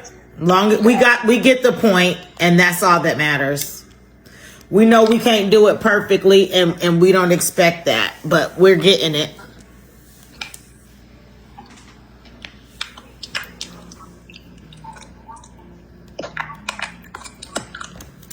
Yeah, but for the most part, while she sending her update, but for the most part, when Mama did, she was sitting in the front, on the side, right in front of me. So she was in the first row. Remember, I said I was in the second row. So she turned around to me and she started like smiling at me. She was like, "Your hair's so pretty." Who started smiling at you?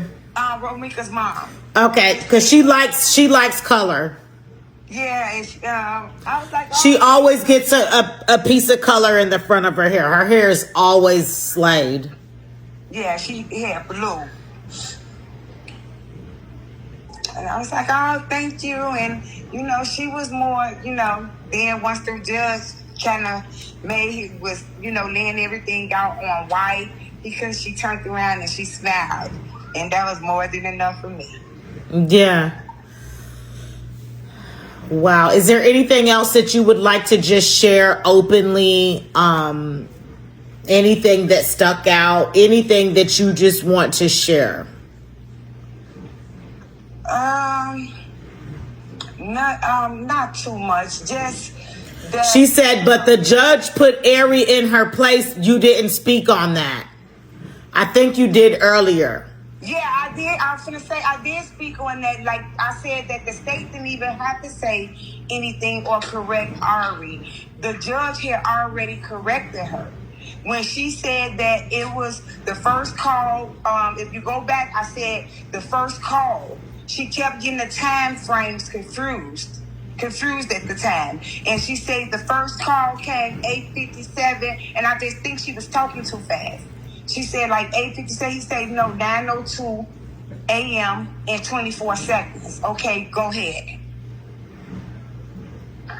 Okay. The state didn't really have to correct Ari. The judge had already corrected her, because he had a portfolio in front of him as big as a documentary almost. Okay, somebody said, can she clarify again what the judge said when Ari was claiming Holly was in school and why she needs to be home? She only stated what the state said. Wait a minute, say that one more time. Can you clarify again what the judge said when Ari was claiming Holly was in school and why she needed to be home? The judge said that he understand that, she got accepted. Ari didn't say that she wasn't in school. She said she had got accepted into dentistry school. So the judge said he understand that, she got into dentistry school. She has a little baby at home, but that was basically that was the same baby that she had with her on the scene. That he know that she's pregnant at the moment, but due to the negligence of her shooting, someone, to unaliving them, bodily harm, aggravated bodily harm, what else did he say? Her being the aggressor. Her being the aggressor, and the order of protection. I'm sorry, the order of protection was not in effect. It was never served to Romica, so that counted against her. So basically, the judge felt that she was negligent with her firearm. She didn't care about the children. She didn't care about the baby that she had in the car. So her whole thing was, I have a baby at home. Well, you didn't care about the baby when you were trying to shoot people. So the judge wasn't buying that. Congratulations for getting accepted, but Sweets, you're staying in here. Did they say anything about the baby in the car or any possible child endangerment or child neglect charges? They did not say any charges. They spoke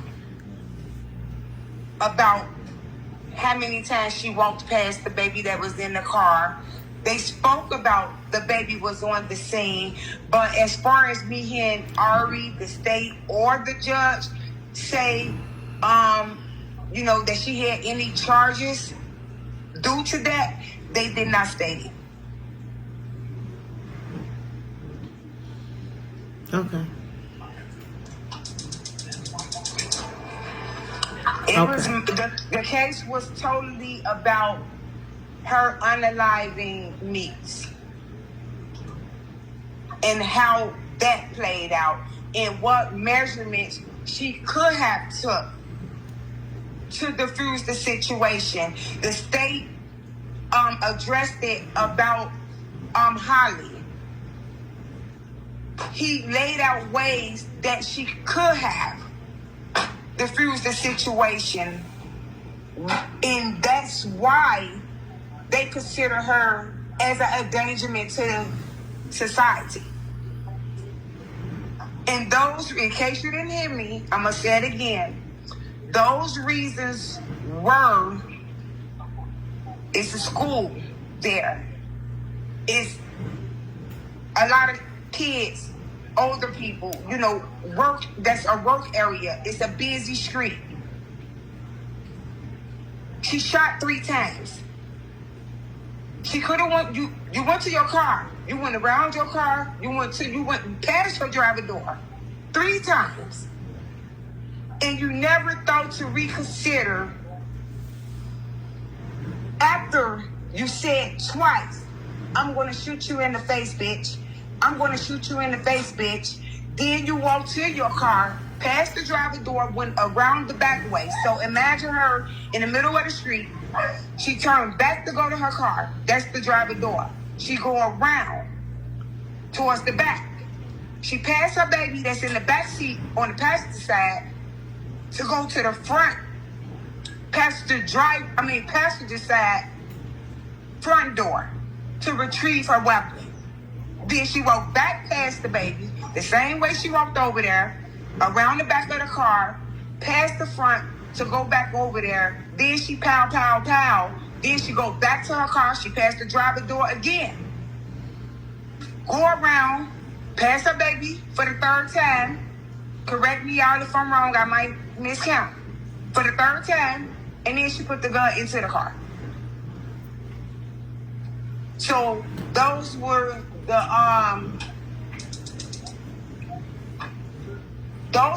flaws that the state used up against her. And those are the reasons why the judge denied the bond. So the motion, I'm sorry. He denied the bond, the pretrial release, because the motion was about her being released. So we're not done, but I want to say something. And I think this is important for everyone to know. Do you guys remember that smear campaign that ran right after Romica had died? Maybe a few days afterwards. This whole little entourage of wicked people started slandering Romica's name, sharing private information that was only shared between her and Carlos, trying to make it look like she was just, everybody needed to put an order of protection on her. They said Romica put an order of protection on her. There was a whole campaign that only had one job,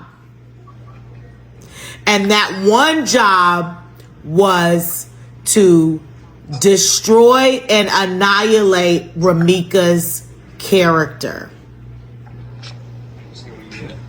Do you remember that?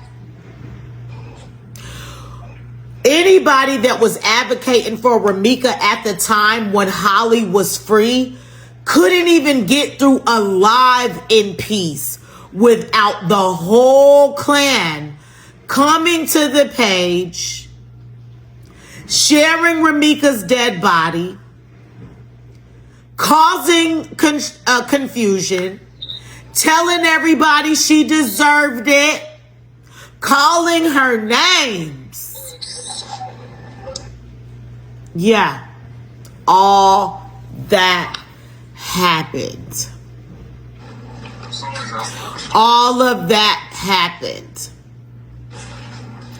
All of those things were lies. All of those things were lies. Holly Quadejah Johnson murdered an innocent woman who was not the aggressor, who was not looking for a fight, and who did not deserve to die. All of you filthy bitches lied. Then you took this lie and you took this weird ass, fake ass lie over the fucking YouTube and shared it with the next best channel of whoever the fuck that they felt like they wanted to get on, and told some more lies. And then there's lie after lie after lie after lie after lie.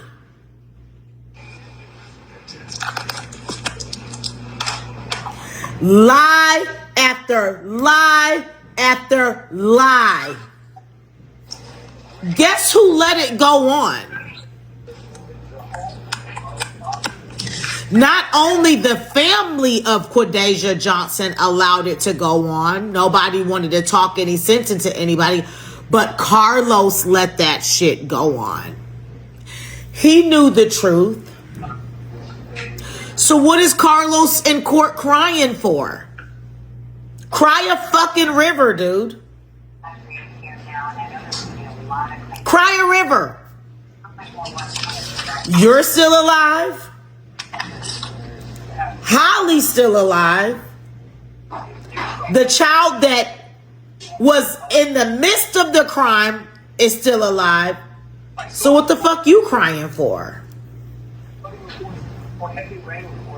The wickedness that I have repeatedly said over and over again, why I have constantly defended Romica. Constantly.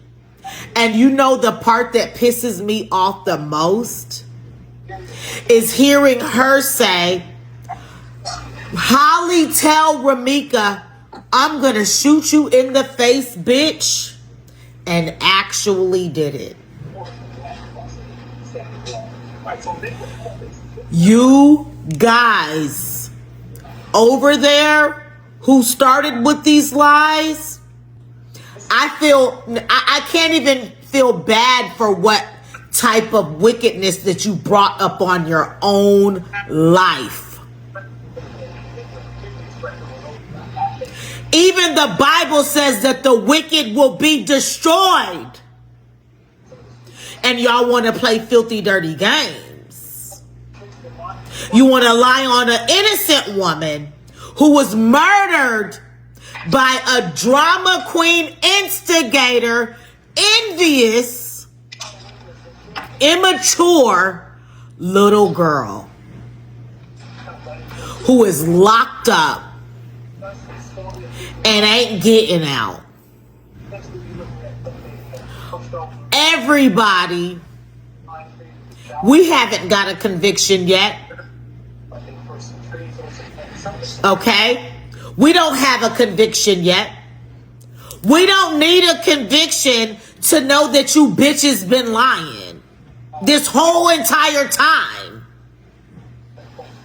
But you want to silence people. You want to attack the people that has the strongest voice because we know that y'all been lying. Okay? The whole time. I'm going to let you go ahead and speak because there's my piece.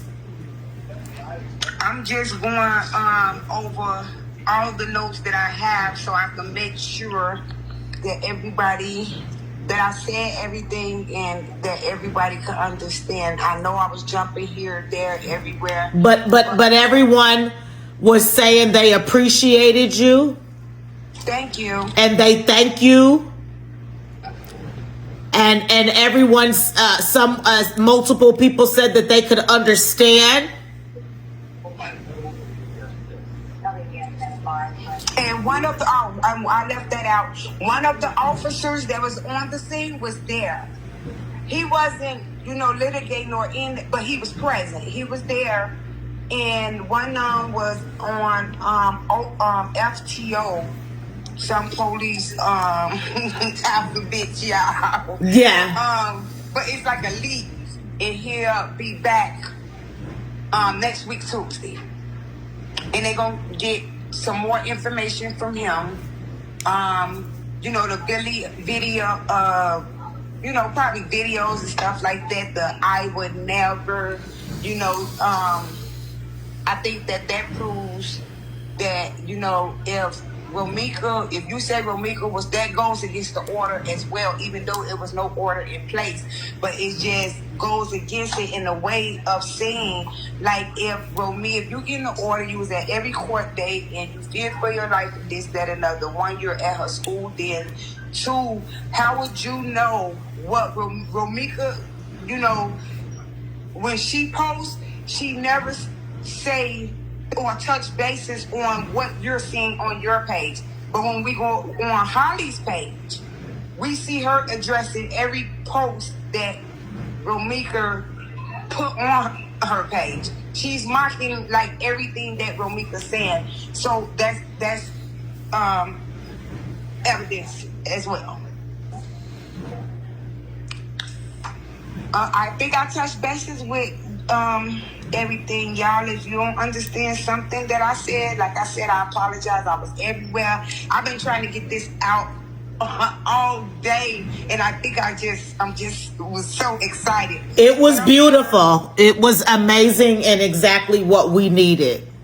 And we appreciate you. You're welcome. No problem. And I wanted to, me myself, like this. And Romica wanted you to be there. And I would be glad to, I would definitely be glad to. And I would be glad to, like, even reach out and try to help with the son any way that I can, if I can. I'm just that type of person. And one of the main reasons that I had wanted to be there, not to be nosy or anything like that, because it's a lot of cases that people got shot, I'm sorry, like, pow, or killed, or, in Chicago, Illinois.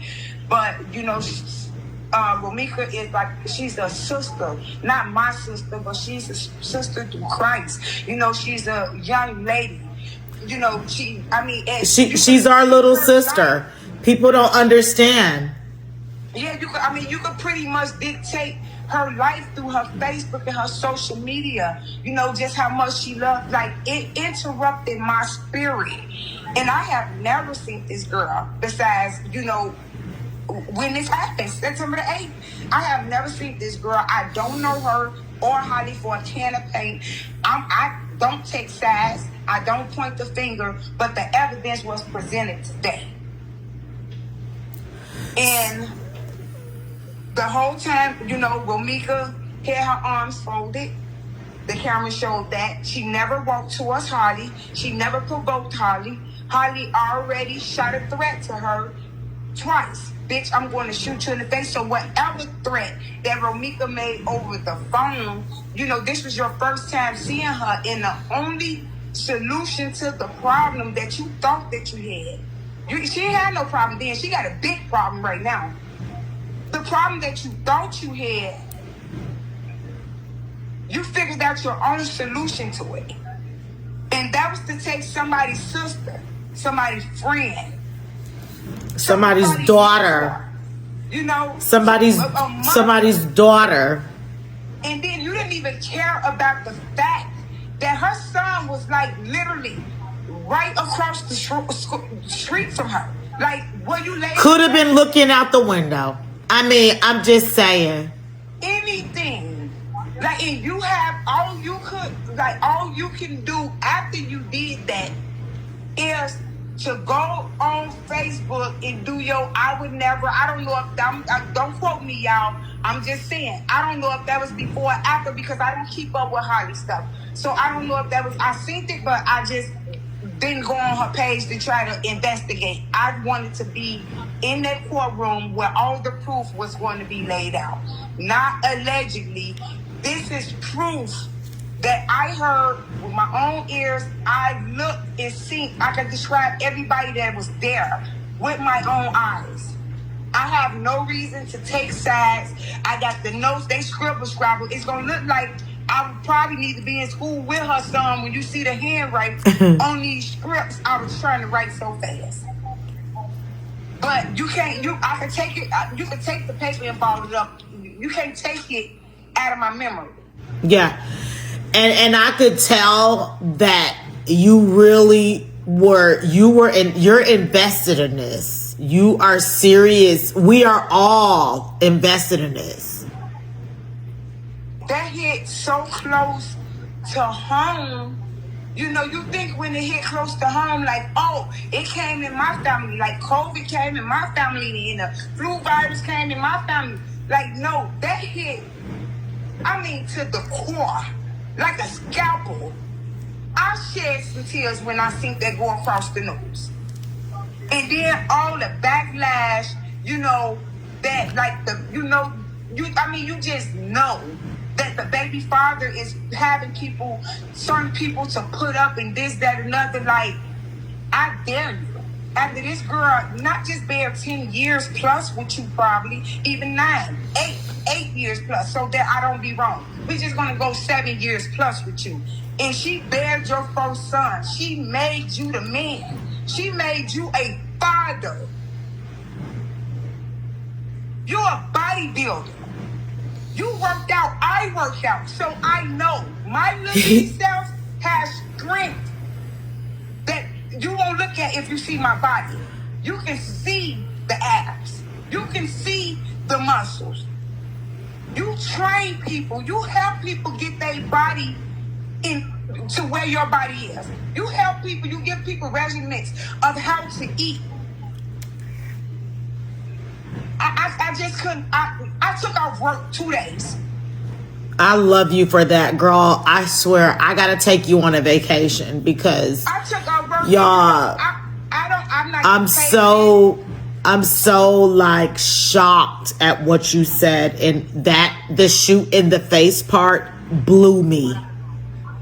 Like, if it was me, now I'm rough. Like, come on, I'll fight a deer. I'll fight the devil himself. He come try to play with me, you know?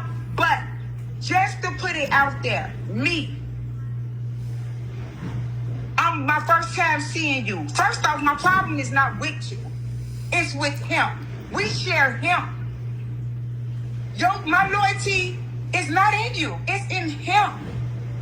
My first shot, if I had to shoot, would have been to the floor to scare her away. Now, if she run up, anybody, they run and then I can see what happened. But you tell me you're going to shoot me in the face and you do it. That's hatred. That's devious. That's demonic. That's worshiping the devil. I don't care how nobody look at it. This is my opinion. So I had to be there. These days, I couldn't even. I wake up going right through Facebook to try to see what's the update. All on YouTube, can't pay attention to life itself. That's how close it hit to home. It hit like a scalpel in the heart. So I can't even say I can imagine what her mother is going through, what her sister is going. Just to start it today. It started today. And from my perspective, it shows a good look to me. That could be what she remembers, but she was there today, and sometimes people's memory doesn't remember exact but I believe that that was possibly heard. I do. I don't have the facts, but I want to say this as well. How do you know that you kill somebody? You get your ugly ass out of jail with no charges. You go home. You get on the motherfucking internet. Yes. And you start a smear campaign with 50 million fucking fake Facebook pages. And you go on there and you start lying and bragging about how you murdered a woman. So this family likes to kill and brag about it. I heard another situation in the family. I try not to bring up other stuff because I like to keep my focus on Romica. So y'all just killing motherfuckers. Just killing motherfuckers. And then lying and twisting and faking and fucking at the same time because you're pregnant.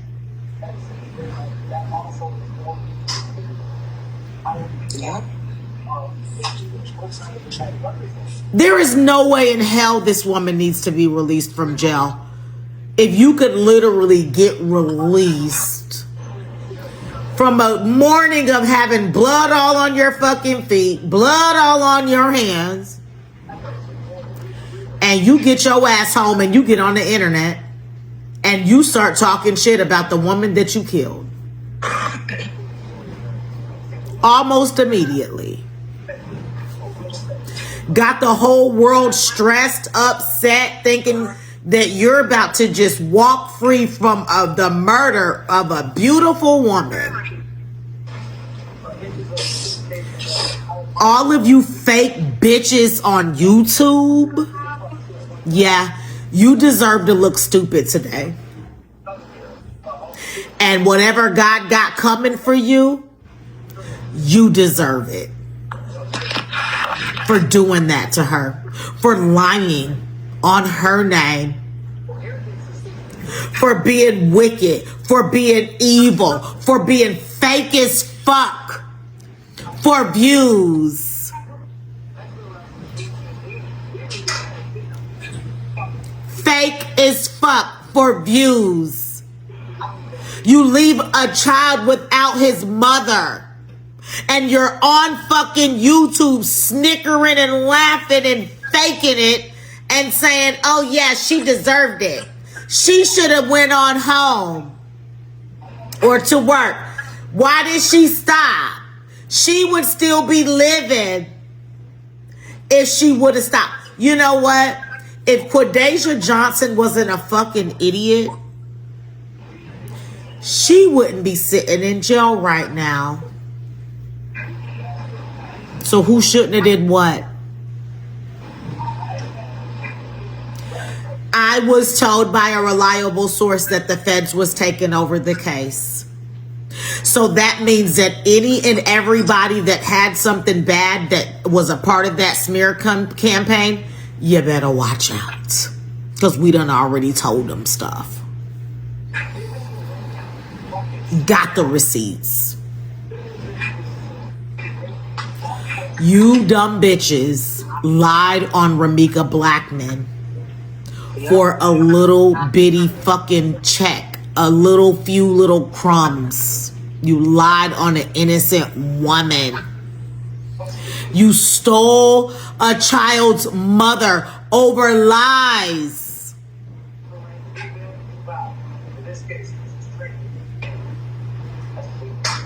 And y'all really think that y'all hitting on shit like we didn't know the whole entire time.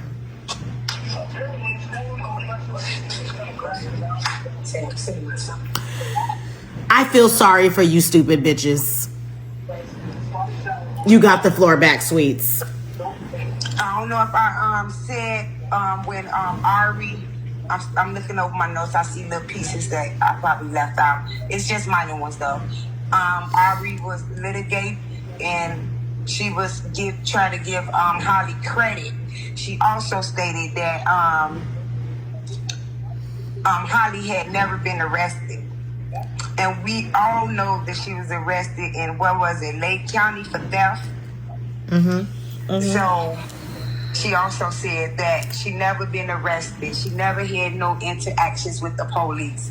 So yeah, Ari stated that. She was lying. Yeah, I think I said, but I'm just gonna say it again.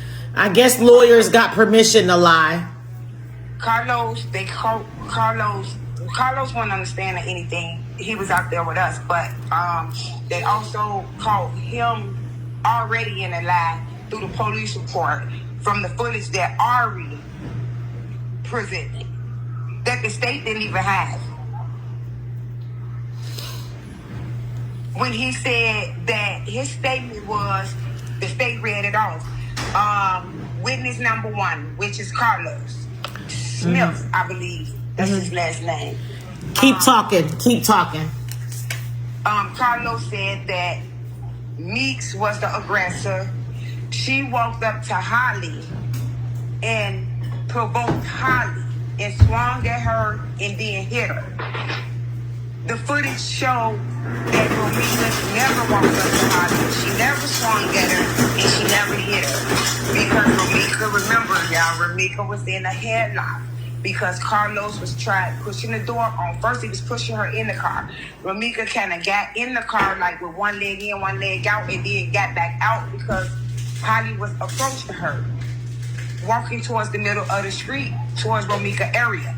That's when she said, "I'm gonna shoot you, bitch, Holly. I'm gonna shoot you, bitch, twice." And she walked back to her car. At that point, the witness number 3 said that Carlos kept telling Romica, Holly got a gun.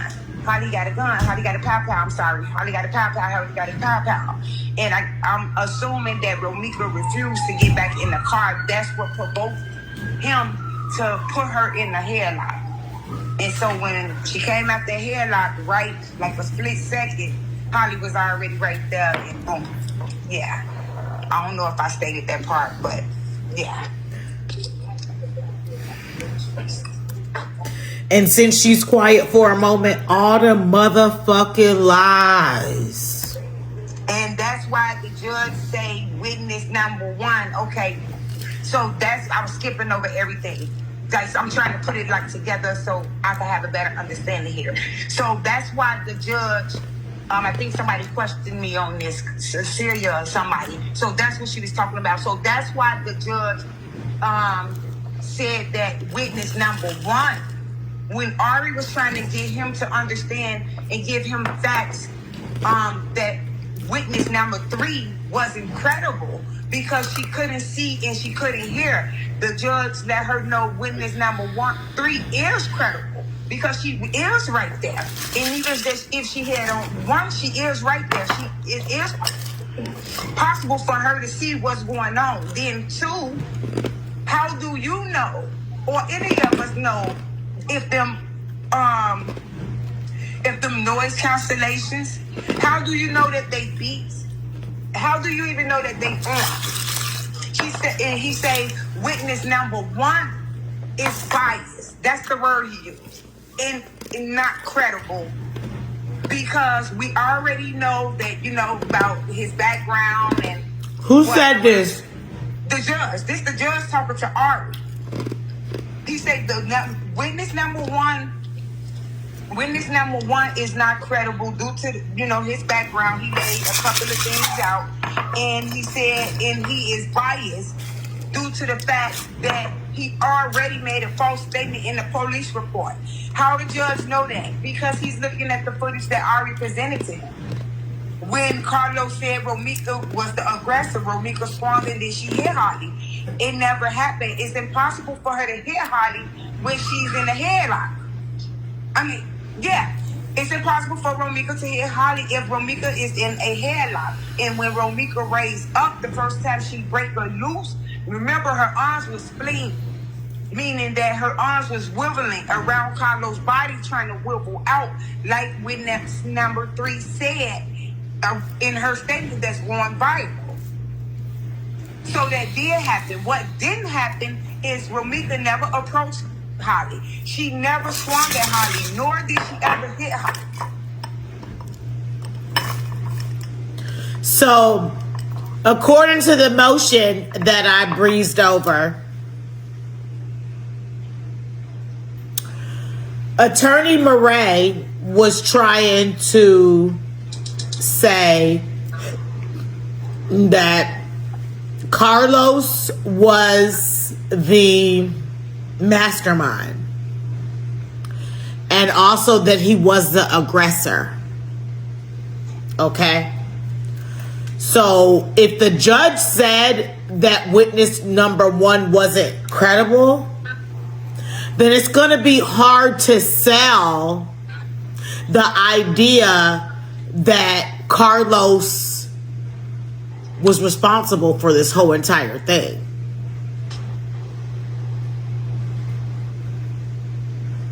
Think about it.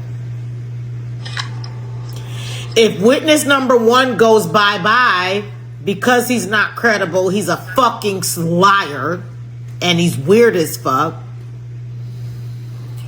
how is the defense gonna shift the blame on Carlos if he can't even speak? So guess what that means? Looks like pretty little Miss Lady will be stuck with first degree murder. The only way that she's gonna be able to shift that thing over is if they're able to use him. Don't sound like they're going to be able to. Sounds like he's a motherfucking liar. Sounds like her ass about to eat that first degree and all them extra charge with all them fucking counts. Deservingly. Since you lie too damn much, you just want to have a gun and kill people, don't even know what the fuck you doing.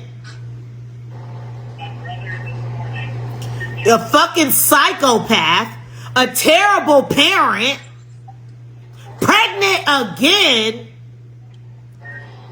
Child, take the floor back, honey, because child, let me tell you, because this is too much for my spirit, and yeah, too much. Yeah, I think I've touched bases with everything that I can remember at this point. Okay, okay, and we appreciate you. We can get ready to get off. Okay, and I had looked over my notes multiple times. Okay, like you were speaking. And so far, I've covered everything on there. Mm-hmm. So what we'll do is we've been so up. We're going to rest tomorrow. We need to pray for Romica. We need to pray, and we need to calm down tomorrow. Tomorrow, we need a little bit of rest. We need to regroup. We need to get our minds together. Okay? We need to figure out how we can help Miss Tina and create some strategies on how we can help her. Because you know she's responsible for rearing her grandbaby. Let's see how we can bless her and help her. And let's just rest tomorrow. We're overwhelmed and we're upset because yes, we're getting justice, but none of this brings Romica back. None of this brings Romica back. None of it.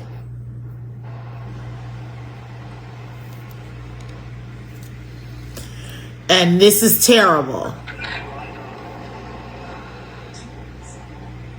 So let's chill tomorrow. Let's come back again in about a day or two, and then we can do a baby recap in case there's something else that you want to say, or we can be watching what's going on, and then we may want to rebuttal. Okay. But I think that we all need to rest. We've been overwhelmed. We've been going hard since September 8th. And we need to rest. We haven't even been able to rest. Yeah. So guys, much love to you all. Thank you so much, beautiful, again for joining us. And we will be back in a couple of days. Don't get it twisted. Bye. Have a good night.